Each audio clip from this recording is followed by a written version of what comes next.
Well, hello everyone, and thank you for joining us for this discussion. Thank you for being here in such great numbers and so promptly as well. I'm Declan Curry, I'm a journalist and broadcaster, and I'm delighted to be your moderator for this session on building resilient workforces and leading successful businesses. Thankfully, I'm not doing all the talking. The expertise is going to come from the three speakers who are beside me. They are Kate Shoesmith, who's the Deputy Chief Executive of the Recruitment and Employment Confederation, Dania Sunny, who's the Policy and Public Affairs Lead at Multiverse, that's a professional apprenticeship training provider, and Craig Prendergast, who's the UK Head of Human Resources at the manufacturer ABB. Thank you to the three of you for being with us. We'll hear from you a little bit shortly. Building resilient workplaces and workforces is a critical priority for UK manufacturers as they recover from the pandemic. Against the backdrop of the wider post-COVID, post-Brexit labour market, manufacturers are looking to recruit, hiring to increase permanent employment and to retain, using retraining and upskilling to expand opportunities for the talent that they've already got. Recent Make UK research suggests that firms wish to address shortages in technical skills, not least to reflect the impact of digitalisation, automation and sustainability. They are also increasingly concerned about the skills gaps in areas such as leadership and management. These are important skills as companies seek to grow. This session will address the key skills priorities for manufacturers, where work-based training, particularly apprenticeships, can address current and future skills shortages, and how manufacturers can recruit and retain the skills that they need. We'll hear from our three experts here on the panel. We also welcome your contribution to our discussion, and we invite you to do that using the website Slido. This is how we will enable you to ask your questions and to share your experiences and observations. So, if I could please ask you to take out your smart devices and your mobile phones. If you can, first of all, make sure that they are on silent. Turn off all the ringtones and all the message alert tones, please. And then, using your smart device, open your browser and go to sly.do, or use the QR code that is on the screen behind me. That should take you to a page that prompts you to enter the event code. The event code that you need is Make UK 2022. So MAKE UK 2022. Once you've entered that, then tap on the green dot for this room, Resilient Workforces. So it's sly.do, or use the QR code behind me. Enter the event code, Make UK 2022, and then tap on the green dot that brings you through to the selection of functions for this particular discussion. Now you'll see a couple of tabs there. There's the Q&A tab. That's how you ask your questions or share your observations. Please do that throughout the discussion. You can put your question in at any time you like. We'll pick some of the best of those questions as we see them to inform our discussion. Also, we're asking you some questions. So if I could please ask you at this point to go to the polls tab. So you've logged in, you've put in the event code, Make UK 2020, you've selected the green dot. Please now click on the polls tab, where you should see the following question. Which skills are you prioritizing for investment in your workforce? Which skills are you prioritizing for investment in your workforce? There are a range of options there. We ask you to select all the options that apply to you or to your business. They are lower level technical skills, higher level technical skills, digital skills, green skills, bless you, leadership and management, health and safety, financial, sales and marketing, or none of the above. So which of those skills are you prioritizing for investment in your workforce? Please select all that apply. Are you prioritizing lower level technical skills, higher level technical skills, digital skills, green skills, leadership and management, health and safety, financial, sales and marketing, none of the above. Have you all got the question on your screen? That, I'm afraid, I can't do anything to help you with. Which would you prioritise? Which of them would you prioritise? Digital? Is clearly an obvious one. Thank you for what is, I'm sure, is going to be the best heckle of the day. And it's not even aimed at the speakers. Excellent. Well done for that. Everyone else, have you got the question on your phone? Have you made your choice that you wish to do so? Well, let us close the voting on that.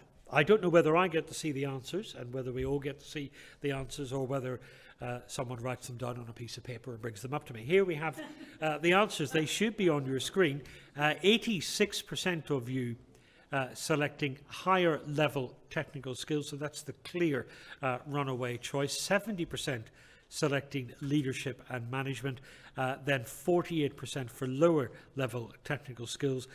Digital skills come in at 42%, plus your vote, sir. We will add that to it. And then in declining order, we have sales and marketing, green skills, health and safety, financial.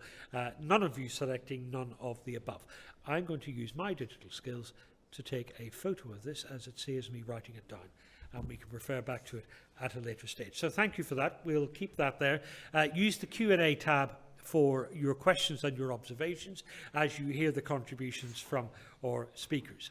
Now, let me tell you this. Make UK has already published research for members on pay settlements, labour turnover and absence rates this year. Our work shows that pay and other financial benefits are increasing across the board as firms experience skill shortages. Key workforce roles are no longer are taking longer to fill, and employers want to retain the talent that they have in their business. Staff turnover has increased significantly this year compared with previous years, increasing the emphasis that manufacturers are placing on retention and progression. The research from Make UK shows that many manufacturers plan to increase permanent recruitment over the next 12 months, but their biggest concern is not being able to hold on to the talent that they already have. Make UK published its Startup to Scale Up report earlier this year, which identified a lack of access to the right skills as one of the most prominent barriers to business growth in manufacturing. This included leadership and management skills, often identified by employers as a notable gap in this sector, and identified by 70% of you in this room today. Make UK's work on digitalisation and environmental sustainability also identifies the growing importance of digital and green skills in manufacturing business. Green skills identified by 24% of you, digital skills by 42% of you. That also includes the right technical skills at all levels in the workforce, as well as in areas such as innovation and leadership. So let's hear from our three experts. Kate Shoesmith, I'll start with you, Digital Deputy Chief Executive of the Recruitment and Employment Confederation. You've been with the UK's professional body for recruitment since March 2013. You're a frequent spokesperson for the organisation. You appear regularly on the UK media and platforms such as this to talk about the jobs market, employment and skills. So you're going to give us a broader overview. Yes. Over to you. Thank you very much, and thanks very much to the team at Make UK for the invitation today and for what's been an excellent event. I think all credit to you for bringing in-person events back with such a bang. I was listening to Lord Tague just before this, as I'm sure many of you were as well, and he talked about his triangle of innovation, talent and capital, which seemed to capture quite a lot of us, and what he was saying really resonated with me as well, in that triangle only works when you have the three areas working together to allow there to be the innovation side of it. But I feel the talent is the fundamental that underpins it all. And it is the area that is of huge significance because it's been in the media so constantly because we do not have enough of it. It's a very simple equation when we look at it. So my organisation collects lots of job stats, as you would probably expect. UK recruiters, every 21 seconds, somebody gets a new permanent job via a UK recruitment agency in this country, and on any given day there is about 1 million people that work as a temp, a contractor, a freelancer via an agency. So we're seeing what's happening in the jobs market firsthand, and we first hit headlines, if you like, which was slightly unknown for us, but front page of the FT and the Metro on the same day that ABBA said they were reuniting. So we thought we did quite well. And because we're saying we're at crisis point in terms of labour shortages, we've not seen such a stark picture before. We've been doing something we call Report on Jobs for the last 25 years. IHS Markit, who do the PMI indicator, they do that for us with KPMG. And it is that simple equation. So we've seen demand for staff, the highest we'd ever seen it when we got to the end of 2021. And we saw the supply of people, labour, to do those jobs at the lowest levels we'd ever seen it. And it was across the piece. Engineering and manufacturing, it appears about fourth on that list, behind IT and computing. This is where my memory comes into play. Hospitality and catering, and nursing, medical and care, engineering and manufacturing. But what's interesting with all four of those areas is that they'd all been in growth for demand for staff over the whole of 2021, and that's continued into 22. So, and it's not abated. If anything, it's got significantly better or worse, depending on your perspective, I suppose, is the where you're looking at things from. Since the start of this year, we have seen a slight slowdown in terms of the pace of recruitment, but it's still way ahead of where we were, even if you compare it back with 2019 levels. So we've particularly found it difficult when you ask recruiters, and many of them will specialise by a geographical area and by a sectoral specialism, and within that with an occupational specialism. They will say that manufacturing is one of those areas where they find it very difficult to find people. And like the topic of this session, the support services that sit behind that are of increasing and growing difficulty to resource and find people. So particularly mentioned is always around procurement, supply chains, HR, marketing, the support services that we all know. Business development always sits up there for many of these businesses, and actually that trade-off between, as an SME and a larger business, it's the same problem. And that I'll finish with this one piece. The other fundamental, because of this supply and demand equation that we've seen that has really affected the jobs market at the minute, has been wages. So we've seen wages continuing to hike, but they're only going up if you're a job mover. So there is that real difficulty for many businesses right now about their recruitment strategies, where they feel that they are having to pay more to attract the talent in versus their retention strategies. And that tension feels like it's growing for a number of businesses, whether you're large or an SME, because how do you continue to control for that and retain your workforce when actually there's so many opportunities that are out there right now? So I hope that helps set the scene of the larger jobs market as we see it in a minute. Thank you very much, and we'll pick up some of the thoughts in the discussion. You mentioned Lord Hague and his excellent speech to the conference just a little while ago. I was struck that when he was asked what is the solution to the talent shortage, he said there is no magic bullet. It is a factor of, he said, 50 and 100 different issues all having to work in sync. Do you get a sense that in your conversations with government that it gets this, it understands what the problem is and the work that's required to find solutions? We're with friends here, so the answer is no. Is the there's a real there is a sense of skill. So Lord Hague said skills education need to be central, and actually, if you talk to government ministers, they'll often say that they agree with you. But if I give a very particular example that's separate from your sector. We as an organisation have said that we've got a HGV drivers shortage for many, many years. I remember you asking me questions about it for BBC Breakfast a long time back. And it was only last summer when we could see the impact of the pandemic And there were multiple reasons that we actually got real attention for it. And there was what's the solution behind this, the HGV drivers crisis. And there was some investment into driver skills boot camps, but it was piecemeal. So we knew from the data that we'd been seeing this situation for a long time coming, and we got to crisis point before there was an action. Yes, it was not an overnight crisis by any stretch of the imagination. Okay, thank you very much. Donna Sunny from Multiverse, your policy and public affairs lead there. Multiverse, a professional apprenticeship training provider. Your expertise and experience has been in diversity in the tech sector and bridging the digital skills gap. I know you have a particular interest in the role of and the functioning of apprenticeships in addressing this. Yes, that's right. Thank you for the introduction.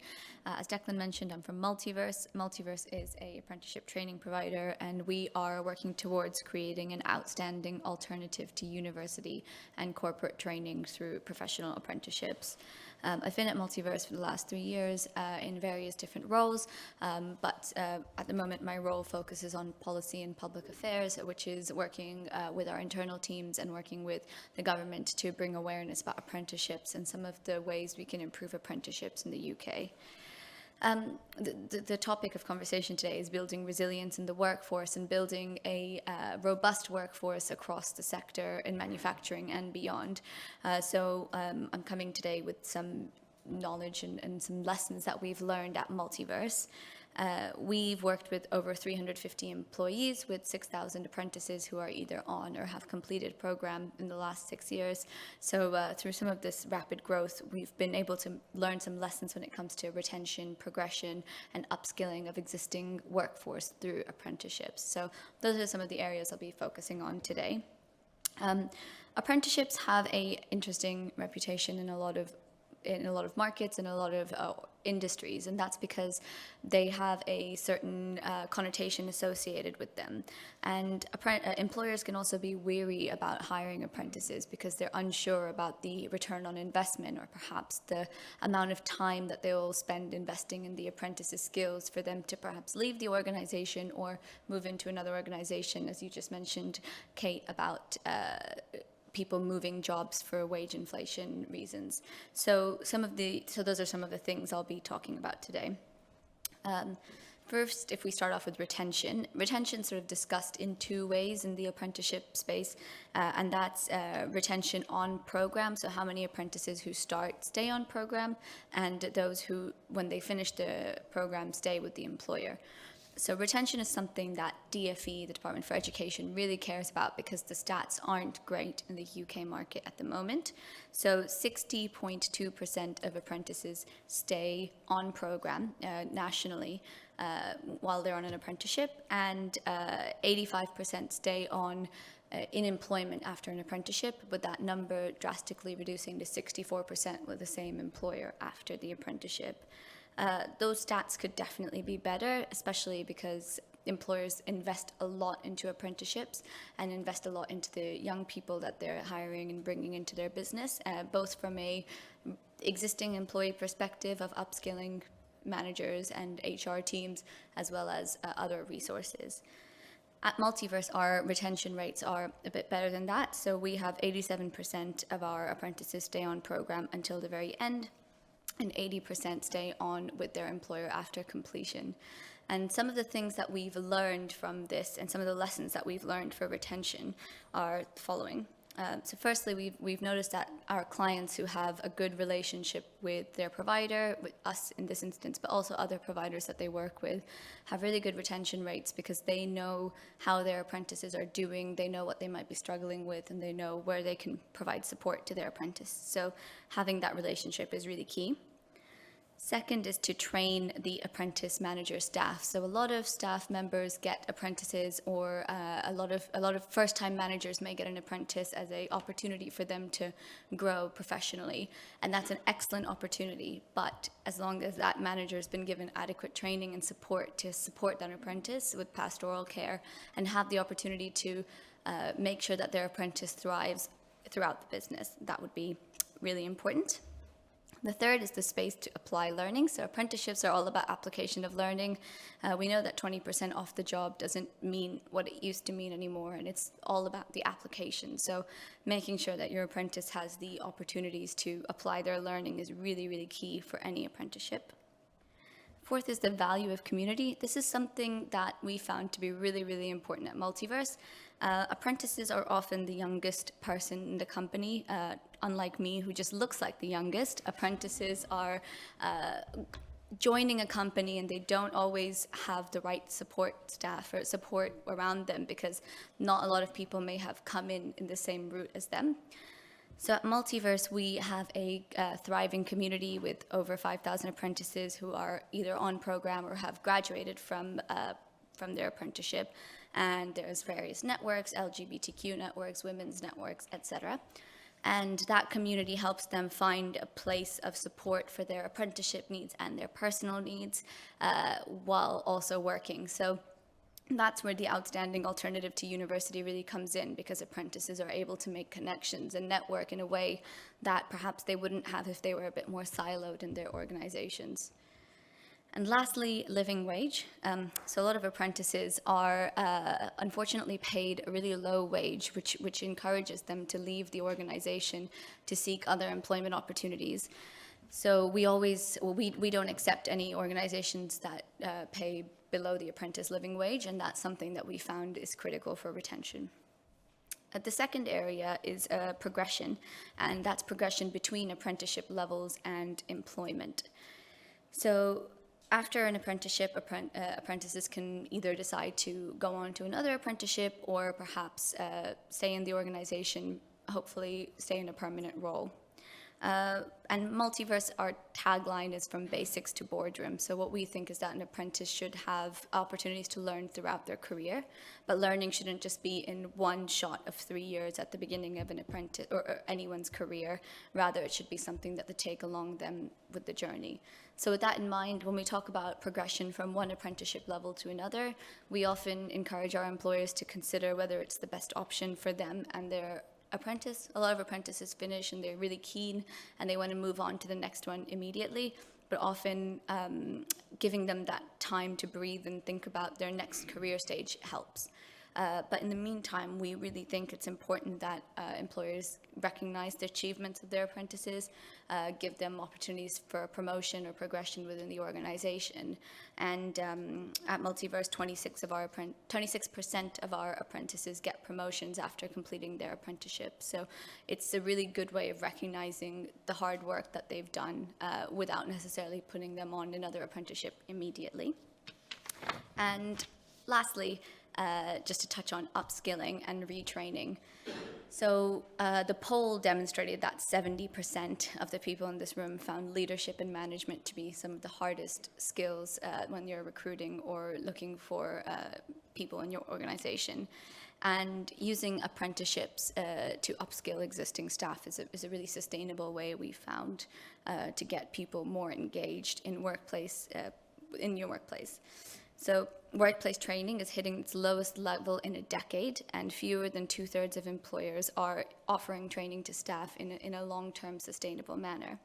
And this low employee engagement is leading to the Great Resignations I'm sure you've all seen in the news and seen all in the press recently.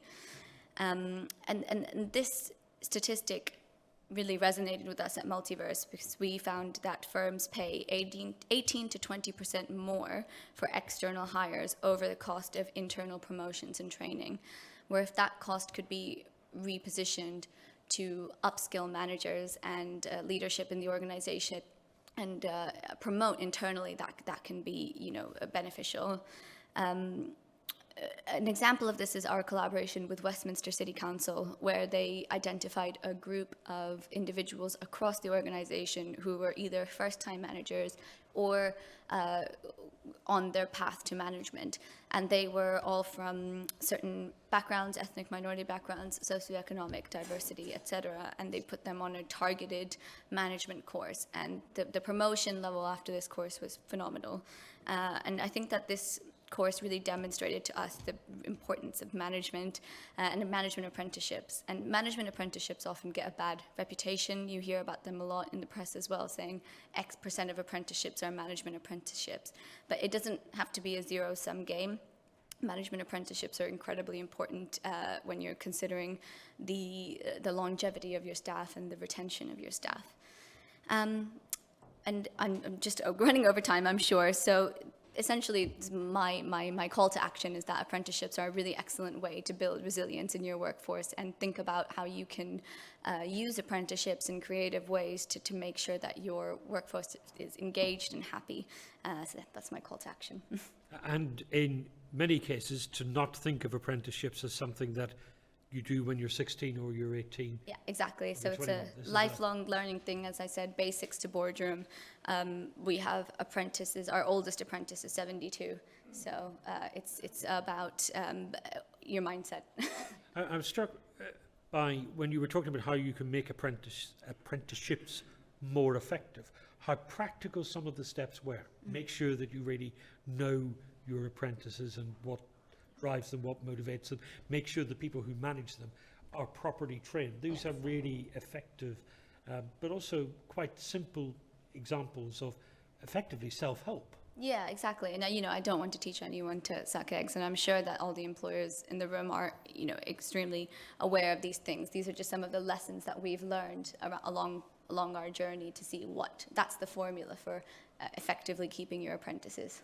Okay, thank you very much. Any questions that you want to ask? Any experience or observations from your own business that you want to share? Things that you've done with your apprenticeships that have worked particularly well? Share them with us using Slido, slide.do, or using the QR code. Go to the Q&A tab and share your experience or ask your question there. Craig Prendergast, you're going to bring us a perspective from industry. Now you have over 20 years experience in human resources. You joined ABB UK in 2012. You had various leadership positions there. You're a member of Make UK's Labour Market and Skills Policy Committee. Alongside that, you also work with the CBI Northwest People and Skills Network, and I know you've taken an active part in various government consultations across the whole wealth of issues here. How does the skills issue look to you at ABB? Well, thank you, everyone. And equally so, I think it's important that the industry is represented in these dialogues and in these conversations. ABB is a global organisation as much as we have just around 1,800 employees in the UK. And interestingly, I picked up on a point that was mentioned earlier, the differentiation between technical and leadership skills. And from a technical perspective, we're a very technology-orientated organisation. And in terms of the current skill gaps, I think it varies dependent on what the customer needs, what the customer is projecting to want to achieve, and then also what we're developing in terms of technology. And we have to try and balance the myriad of needs in terms of then investing in training and developing the people within the organisation. We are fortunate that we can leverage on some global resources as opposed to just having a representation in the UK. But we do utilise apprenticeship schemes. They are vital. They're more medium and longer term in terms of the investment that we make as an organisation. But also I think it's not just, or we view it as we're not just developing those skills for today. I think we've constantly got to be thinking how the needs are evolving, how our technology is evolving. There's been a lot of discussion around decarbonisation, net zero. We like to think of ourselves as heavily contributing to that in industry, decarbonising industry, because industry is industry, and we want it to play a vital part of our economy, but we also need to make it more sustainable. So therefore, that circularity aspect of ABB as an organisation, that's then how we determine those skills gaps from a technical perspective. In terms of leadership, and it's not a too dissimilar discussion or thought process in the company. I think we fundamentally start with, what's our ambition from a cultural perspective in ABB, globally and, say, in the UK.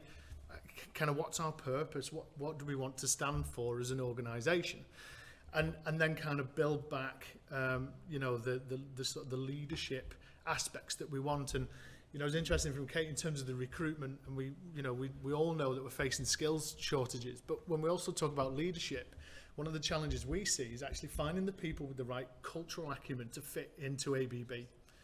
And I think sometimes we find ourselves in very challenging discussions, and I think it's becoming more and more a reality, where you might find a candidate with a skill set, 80% matching what you need, but doesn't necessarily, you just know you can assess whether it's your experience, are they going to fit into the culture of ABB, are they going to add value, and are they going to help the business grow? And I think we're having more and more of that sort of, I don't want to call it a compromise discussion, I think it's more of a, where do we need to then invest further in this individual from a leadership perspective, to continue to grow the organisation. I mean, then you've got, of course, in terms of retaining the skills, and that's another dialogue. Is it the skills or is it the people? Because people are in short supply, skills are in short supply, and then we go back to this circularity discussion about reinvesting, reskilling, compounded by the technology discussion. We have a lot of automation, whether it's robotics, whether it's motors, drives, automation solutions that we take to customers. People say, well, what's the first? Well, you're going to take jobs away from the organisation, but I think that's where then this reskilling mindset can come in, to say, well, hold on, we've got people in our business for a reason. They're here for a reason, right? How can we match what we need in terms of reskilling, retaining the core skills, but also what are their desires as well? And then it then becomes, as I say, that circular discussion in terms of retention, hitting some of the, or trying to address some of the key challenges there, but also then the evolution and growth as an organisation, whether that's technological advancement or whether it's, different needs or demands or requirements from customers. And then I think the future skills gaps is then the challenge, because it's not just the skills. I think we've got to also anticipate the workforce and what the workforce want, need, demand, and we've already heard in terms of, Kate, the statistics, the last 2 years. I mean, organisations have done it. Yes, there's been, different varying levels of impact on organisations, but actually I think we're quite an adaptable nation, and I think we don't necessarily reflect or take credit for that as much as we maybe should. But then when we talk about future skills gaps, we like to take leadership, for example. We're trying to build now this what we call a learning ecosystem, leadership learning ecosystem. It's kind of a bit like Amazon. It tells you what you want or need to learn before you've even thought about it. But what it also does is it creates kind of those peer groups and those networks. So then you're indirectly supporting the kind of the knowledge and the skills and the experience retention back into the company, as much as developing future leaders. And I think one thing that Lord Haig said about this, he mentioned about the curriculum aspect. There was a question in the audience in terms of like Asian countries, really determining the curriculum in terms of what's needed in their respective countries for whatever the organisations are going to contribute or what I guess the global economy will need. I kind of do have a view that I think we could be a bit more strategic from a government perspective with the likes of the apprenticeship levy to really determine or predetermine the sort of skills that we're going to need, and maybe just divert a little bit more into whether it's colleges, training facilities, even organisations. If we could somehow alleviate some of the, or support with some of the cost, indirect cost that's associated with apprenticeships. I think organisations, if we kind of had that mandate and had that approach, would be quite willing to invest themselves. But it has to be, I think, a bit more strategic. The challenge, if we look at schools, of course, the challenge for schools is that they are preparing children for jobs that we, at this stage, may not be able to anticipate. Yep. Steph's point, and it got a lot of applause in the room, is that the focus should be on their talent and their ability rather than grades or specific qualifications. Yeah, and absolutely fully agree. And I think we also need to also consider, as not necessarily just from a curricular perspective, in 5 years' time, you know, we'll be having a very different conversation, I suspect.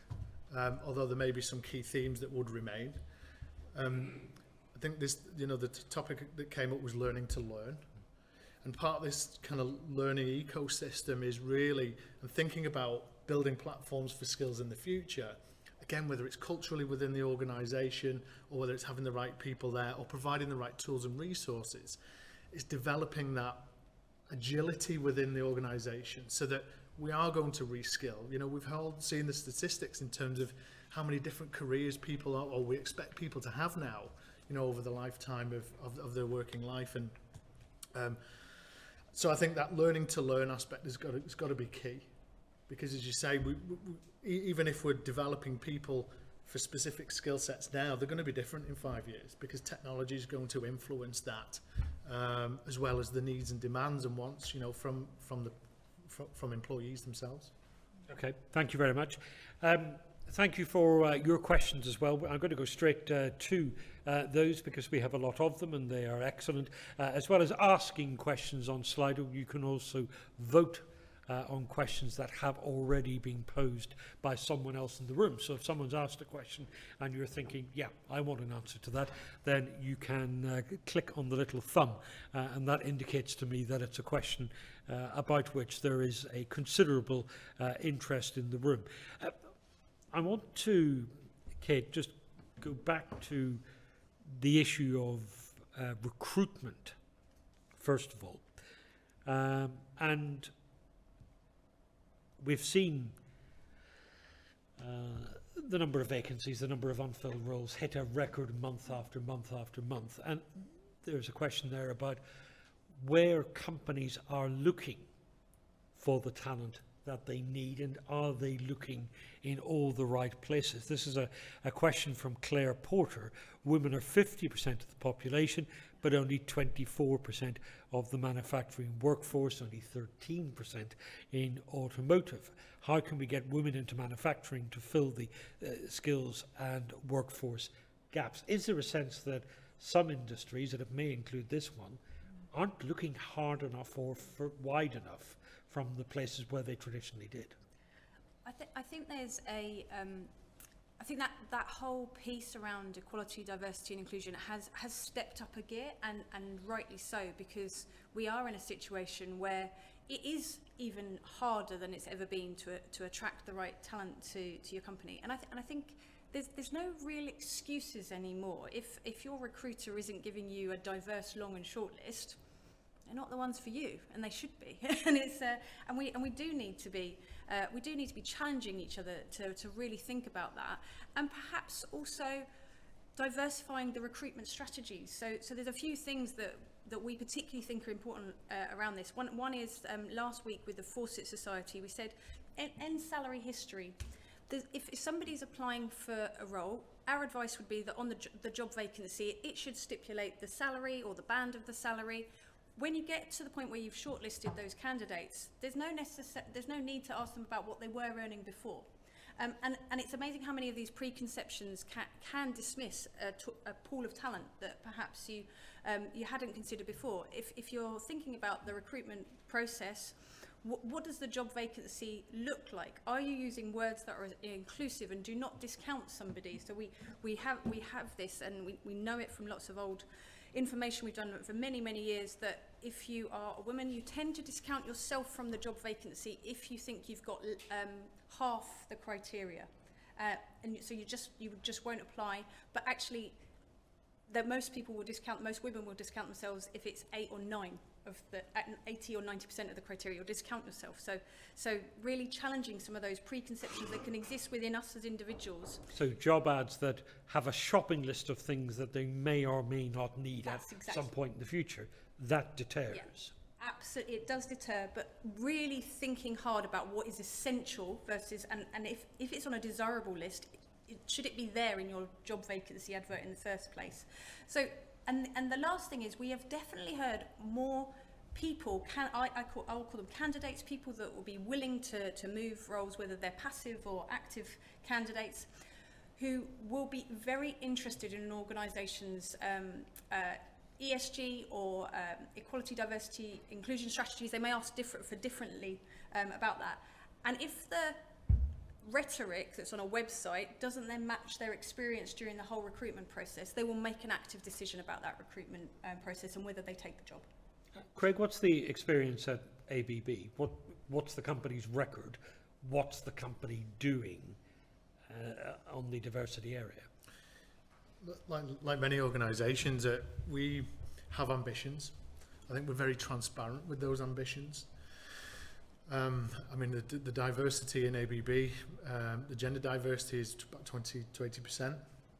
But we're trying to focus a little bit more in terms of going back a few stages in career choices.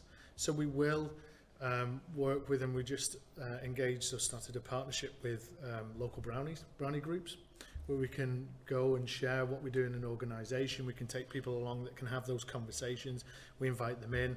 We've started more this summer in terms of work experience, and also in terms of schools. So going and presenting ABB, because I think we can say, well, the talent pool isn't there, or the diversity in the talent pool, female engineers, for example. But I think there are various different points at which we need to, as organisations, showcase what we're doing as companies to try and support a better and more diverse workforce. And that's not just with gender per se. And I think also one of the topics that we include in our diversity ambitions and actions is to try and represent equally the locational area where we are. So we're quite geographically diverse in the UK. From Scotland down to Gloucester, and quite prevalent in the Midlands, and we want to try and represent also, where we employ, basically, which I think is by and large there. But I mean, specifically, the question was about gender diversity, and I don't think there's definitely not one single action or activity that we can take. It's got to be a number, but I think there's also there's a time aspect to it as well. I'd reframe the question as to where companies look for the talent that they might need, and do you have a sense that the talent pool in which you are fishing is wide enough? No, I don't. But I also think that there's more to do within that talent pool per se. Again, we can go back to the conversations around, well, okay, we want to represent where we work, but actually people want to work flexibly, they want to work remotely. I think we've got a lot more to do in terms of engineering when it comes to diversity in the workplace. And I think the only way we can, or one of the main ways we can do that is as organisations and as companies to invest in it, but to be very practical about it as well. Okay, thank you. Dana Sonny, it's not just recruitment, the issue of diversity also is a very live one in terms of retaining people throughout an organisation. Yeah, absolutely. I think retention is really key, and that's where some of the upskilling and retraining that I was mentioning earlier comes into play. One of the organizations we work with, Morgan Stanley, worked with us to take many of their female staff members who went on maternity leave, and then when they came back to work, reskill them in data analytics or software engineering, and then place them in different organizations. Obviously, the people, the apprentices, had a choice in which area they would like to go into, and that allowed that allowed some ways to be more flexible with your apprenticeship levy. It allowed for some individuals to have more autonomy over where they would like to go in their career, and it gave people an opportunity to reskill in an area that it may not have had before. And I think that can really help with retention, to make sure that the people that you're working with, if their roles are starting to become maybe a bit more redundant, then finding opportunities to reskill and place them in organizations that are, in teams or departments that are high growth, that require more staff. It's a really great way to do it. Okay, thank you very much. We're going to have a quick fire round now to see if we can answer as many of these excellent questions as we can. So I don't need an answer from everyone. Whoever has the most burning urge to answer the question, then just leap right in. This question from Mark: do you believe schools and colleges are letting the next generation down through not discussing future career or education options? Any thoughts? I'll take this if I may. I think we as organisations also have to play a key role. I remember when I started my career, I led apprentice training, and we were in schools very, very regularly promoting what we do. So I can't really comment in terms of specific, colleges, but we as organisations have an equally key role to play. Okay, thank you. Yeah, I think Next one. Do you have any innovative ideas as to how to satisfy people's apparent need for home working when manufacturing is an inherently present business? We've been discussing this quite a bit because of the fairness of what's fair to frontline staff versus what's fair to support services, which you might be able to do it at home. And it seems to be it's feeling like there's some fairness in it, and that there is sense of actually you have been consulted has been absolutely critical. So if the job cannot be done from home, then that's understandable to the work context, and that's the choice that you've made to be in that career. But is there other parts of your program, whether it's your benefits, your communications, that does give that sense of actually you've got this because you don't get the opportunity to work from home, which might be seen as a benefit to your back office support staff? If Jacob Rees-Mogg came to your office and left a note on your desk saying, sorry, you were out, what would you tell him to do with that? Well, there'd be an awful lot of people in my company who would tell him very directly what to do with that now. It's not what we're doing. We're saying that there's so we're mainly office-based, but we believe that you should be collaborating in the office together at times. It's really important, even if we are, we're not frontline, we're not manufacturing something, but we need to be together at times. And that's very clear that the business needs this, and your part of that deal is, your contract with us, is that you will have to be engaged on those terms when it suits both parties. The first question would be security: who let this man in? He was able to Yes, distribute that would these be notes. In hard industry, of course, there are many roles that can only be done in the factory, in the place of business. But that's not true for every role throughout the organisation. No, it's not. It's not. And I think we have a manufacturing facility in Stonehouse in Gloucestershire. And we had this very same discussion: what's fair for one group of employees versus what's not fair for another group of employees. And I think, as Kate's indicated, that we've got to consider other ways of presenting flexibility, because the needs and wants of individuals are very, very different. So that then comes back to influencing your benefit policies, and as we've not instructed people to come back to the office for those who can work remotely, but what we are trying to drive is more activity-based working, so you're coming for a purpose. And I think if you take that thinking into, the manufacturing arena, there's a purpose there, there's a need. But how can we make it a little bit more flexible, so that there is some level of balance at least? We're talking about resilient workforces, building resilient workforces. Is flexibility an essential component of that now? I think it's an essential component of attracting and retaining talent.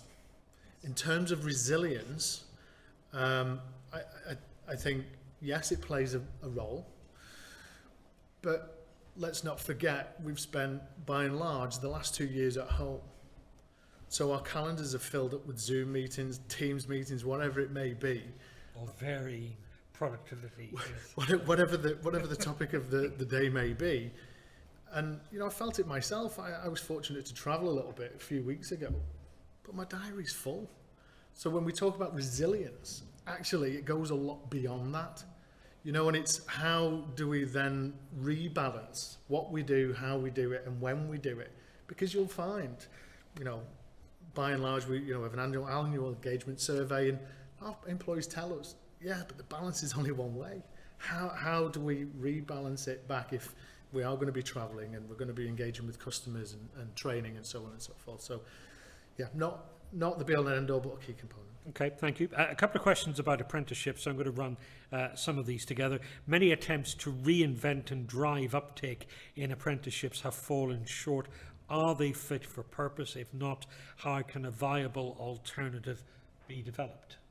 I mean, we're biased, so we'll say yes, they are fit for purpose. But no, I think that, there are definitely things that can be done to improve apprenticeships. Obviously, first and foremost is awareness, not just in schools, but also with organizations. And similarly, making the apprenticeship systems easier to use. We have a lot of innovative organizations, smaller ones who maybe have just started hitting the apprenticeship levy threshold, who say, we would just write it off because we have no idea how to use the digital apprenticeship service, and we have no one in our team who's got the capacity to use it. So maybe making the systems a bit more straightforward and easy to use from an employer perspective can tweak the system and make it a little bit more fit for purpose.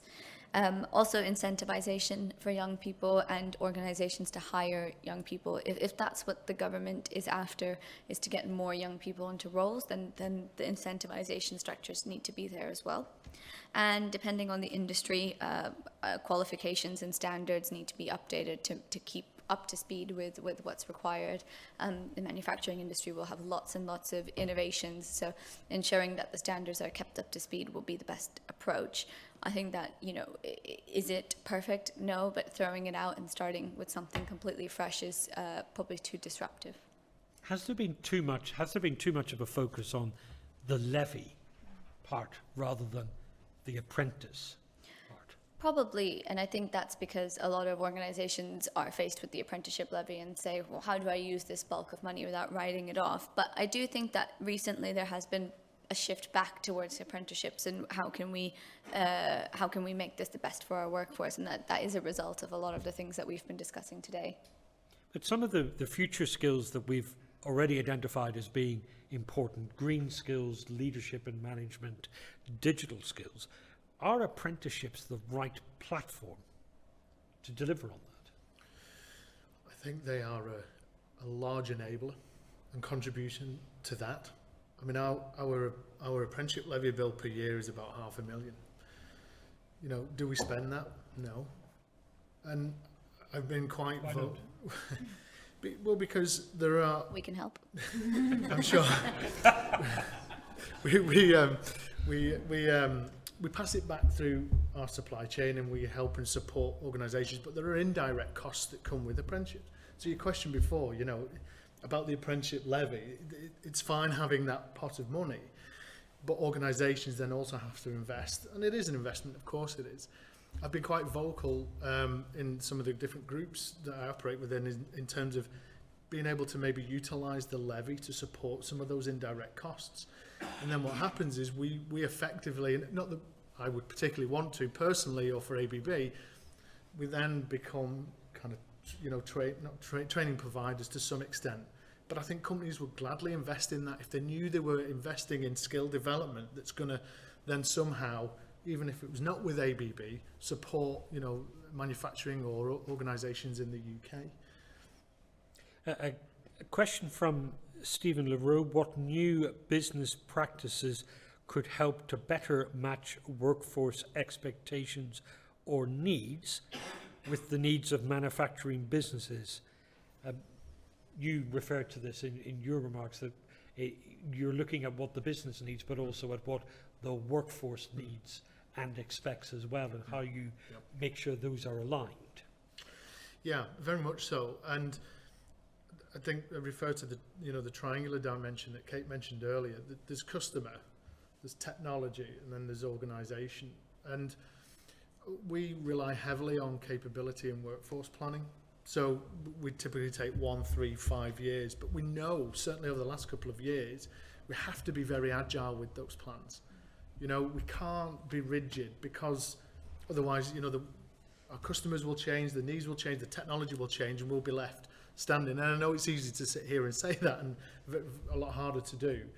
But I think that having that foresight, but building in fundamentally the skills that can be adapted, back to this learning to learn, the kind of ecosystem of learning, I think, really will help in the future if you need to suddenly make a shift in terms of the skills you need or want to develop. And Kate, you were nodding.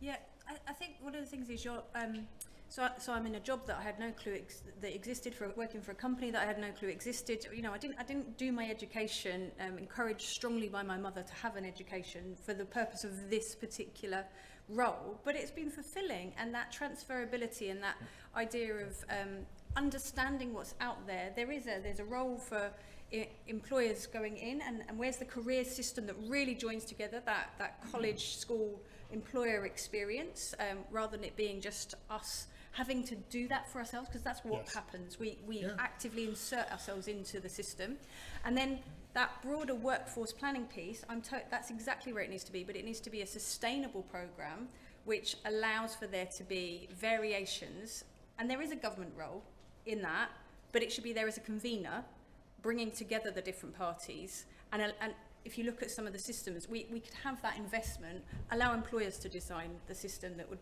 allow us to have a sustainable workforce plan for the future that would give the UK competitive advantage in terms of manufacturing. That's something that's where the industrial strategy all sits, isn't it? That's what we should be aiming for. And just briefly on a recruitment question, do we need to open the door wider to highly skilled workers from the EU? We would always say so. So we get asked this an awful lot about the visa system and the current constraints of it. It is exceptionally complex if you've ever had to go through sponsoring, and actually, but we find it at all levels. There's not that understanding of why we need people at lower skills levels, that technical skills that can be brought in and then can be trained up and become a really important part of the workforce and the economy. So that does need much more holistic thinking, but it's such a political agenda, it never gets the attention it deserves from a truly commercial business perspective, because that's what needs to be separated out. Is this the real reason that vacancies are at a record high month after month? It's Brexit. No, actually, it was definitely one factor, but one of the things that we've seen that is so different post the lockdowns is the number of people making an active choice not to be participating in the workforce. So some of the commentators refer to it as the missing million, particularly people over the age of 50. We've seen young people staying in full-time education, whereas they would normally have entered the workforce. We've seen people that are not anywhere near retirement age whatsoever choosing to opt out or take a step back, working in a different way, working more flexibly, and that's different. And whether that's going to continue to be the case is the true test. Okay, just a last 30 seconds or a minute from each of you, just thinking about our initial theme, building long-term resilience, anticipating future skills gaps. Dania. Yeah, I mean, as I said, I think it's just, from my perspective, it's letting go of some of the traditional notions around apprenticeships, considering how they can work for your organisation, and having some awareness about the different ways to support your apprentices in your workplace if you already have some. Thank you, Kate. Building a workforce plan is all important. I think having some flex in that, your recruitment and your retention strategy should be two sides of the same coin. And as my boss would say, don't buy people like you would buy paper clips. I don't know how I can follow that, but I'll give it a go. I think don't just concentrate on the future workforce. We have employees, they're valuable assets. Retention will be the next topic, not just attraction. Capability and workforce planning. Kate mentioned agility, but I think also importantly, listen to your employees or listen to our employees, because they will influence a lot of what we can do to support the overall challenges that we have. Okay, thank you very much. The messages we leave you with at the end of this discussion are the importance of thinking about retention, the importance of upskilling and retraining, and also bear in mind that it's not just technical skills that we're talking about, also important are softer leadership and management skills. Just to mention, Make UK has some forthcoming work on 2030 skills. You'll get details of that in the autumn. For now, I know you'll join me in thanking our speakers for their excellent contributions. Let's give them a round of applause.